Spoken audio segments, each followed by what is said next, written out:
Hey, what's up, fellas? I'm Malicious Female Fan Steve Malicious here, back with the Galaxy Z Fold 2 5G. I've had the retail unit for over a month now, and I've started to see people on Twitter second-guess themselves, saying, gee, I wish I had a Note 20 Ultra, a Google Pixel. I'm not so sure about this device anymore, so I wanted to give you my update after a month to review the pros and cons and all that, whether I still recommend it. We find out today. Is Steve Malicious a flip-flopper?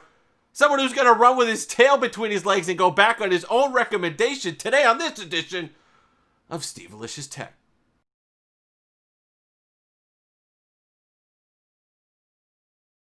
And we're back as always. Thank you so much to all the new subscribers, up over 2,100 as of the taping of this video. If you're loving the tech, if you're loving all the phones, go ahead and give that subscribe button a tussle. It certainly means a lot to me. I know a lot of people comment, gee, why do you yell? You get like a jump scare. Well, that's part of the immersive Steve Malicious experience, so you're welcome. So now, the short answer is this. No, I'm not changing my recommendation. I still like it. I'm not going to flip-flop on this thing. And personally, listen, everybody is entitled to change their opinion and have a different view after using something for a longer period of time.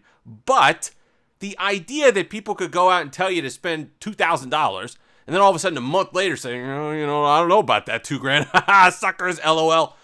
It kind of gets to me a little bit, because what I said in my other review is I think how people should have been approaching this. I'm going to demonstrate that with these three phones here.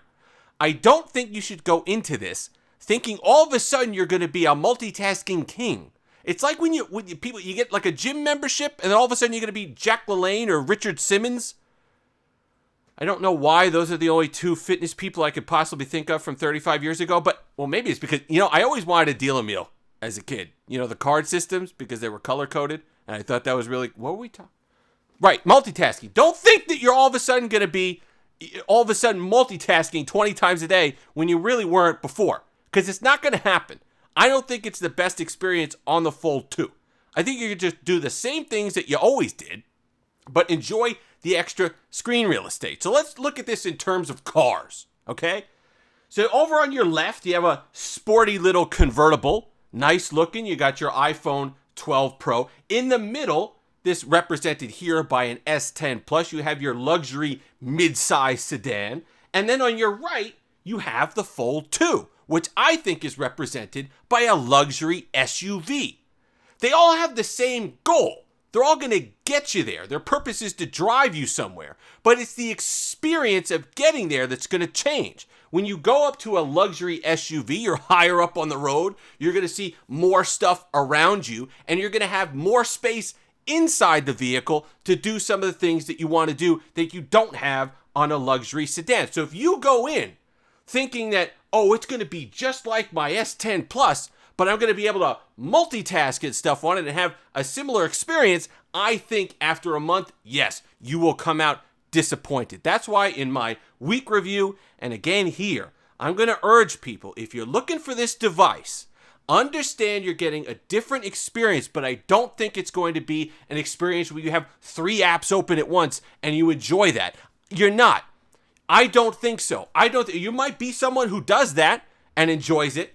I don't think, personally, from my experience, I have not been one to have multiple apps on. And if I do, okay, so we open it up. If I do have 2 apps, I do it this way. I cut the screen this way, so I can have a nice wide bar of an app here, and a nice wide bar of an app. I hate the idea of cutting apps down the middle, as a lot of people do, and having one side and one's on the other side for apps for scrolling. It's 25 by 9. It cuts it down. It's a narrow experience. It's not a nice experience. If you do multitask, I recommend doing it the way I do it in the few times. Just right across the screen here, if we can get the thing to work. Right across like that. And understand, there are things that you're going to enjoy the full open screen on here that don't involve multitasking, that are just better. This is the only phone that I would consider, and I have used picture-in-picture. Now, that's a different type of multitasking, because if I have a YouTube video up or a Twitch stream up, I feel perfectly okay having a full screen app experience of something else and then having the picture-in-picture of the other video on the or somewhere else on the display. That, I think, works perfectly. And if that's the limit of your multitasking, if you understand that you're just getting a bigger, better full screen experience than you would on another phone, if you go in thinking that, I think you're going to love it and you're going to keep loving it. But if you go in thinking, geez, all of a sudden I'm going to have this app here and this app here and this app here and be 4 times as productive, you're not. You're just not, in my experience. If you're using it and you get that feeling from it, great. But I think after a while you will be disappointed and say, geez, this is a hassle. I wish I could just go back to this and just do what I was doing and not have to flip open a screen every time that I want to look at something.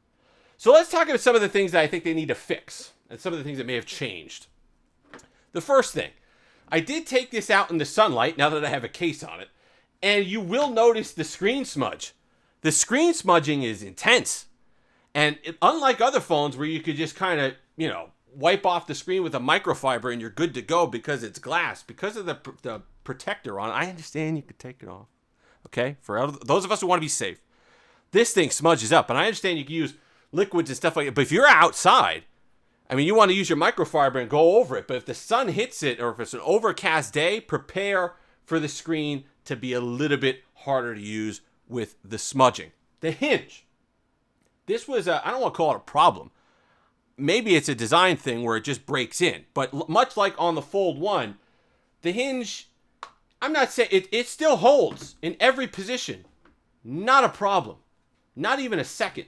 But people ask, yes, it gets a little easier to close. It's not quite as tense as it was on first opening, and you don't get that crunch. You get a little bit of it, but you don't get the huge crunching noise on opening it that I did the first week or so of having it. So the hinge wears in a little bit, but not to the point where you feel like you couldn't even use it like that for whatever bizarre reason, but it still holds in every single position. So they did well on the engineering of the hinge. The other thing is that the only real knock I have on it is that side-mounted fingerprint sensor, and I kind of get now almost why on the S10e they put the fingerprint sensor so high up on the device. Because when you go, how do you carry your device when you're just picking it up and carrying it around? For me, it's like this, right? Center mass, right across. And my thumb always hits the reader and just buzzes because it gives 9 million inaccurate readings. And then all of a sudden it's locking out, all kinds of stuff like that. It just bzz, bzz, bzz, bzz, a lot of times when I pick it up. If there could be some sort of thumb rejection here added in software, maybe that's possible, maybe not. I think it would be a lot. It would help out quite a bit on the next version. Or I don't want to see it. Listen, I don't want to make a big deal of it because I don't want to see it moved up here because nothing's more of a pain than having it up here. I like the placement of it. I just don't know if there's a way to kind of lock it out when it's fairly obvious that you're not trying to use the fingerprint sensor. So let's talk about IP68 dust and water resistance, because of all the comments I got on my prior reviews on the Fold 2, that seemed to be the biggest concern, and some of them were a little off the wall. So let's go into it. People were worried if they could take this device out in the rain. Some people were worried about whether they could take this device with them to the gym. Some people were worried even if they could put it in a damp pocket. So let's talk about some of these scenarios. Number one, if you feel that you would be at the gym, for some reason sweating over down on the top of your device, so much so that you feel that you're damaging it, then you need to be seeking medical attention and not worrying about whether your phone is IP68 dust and water resistant, because I feel like you're going to have bigger problems. But listen, there's a serious point to be made here. IP68 dust and water resistance, we had phones prior.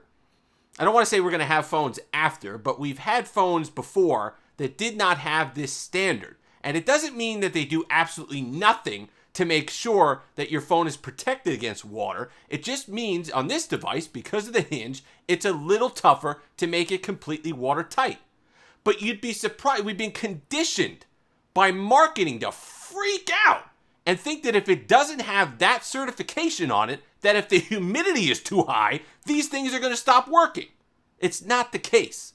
And you'd be surprised, and this is what we used to do back in the day, you'd be surprised how much a little common sense goes a long way in protecting the phones that we use. Are you standing over a body of water? Don't use your phone. Are you in a situation where you're standing over a toilet or a sink? Don't use your phone.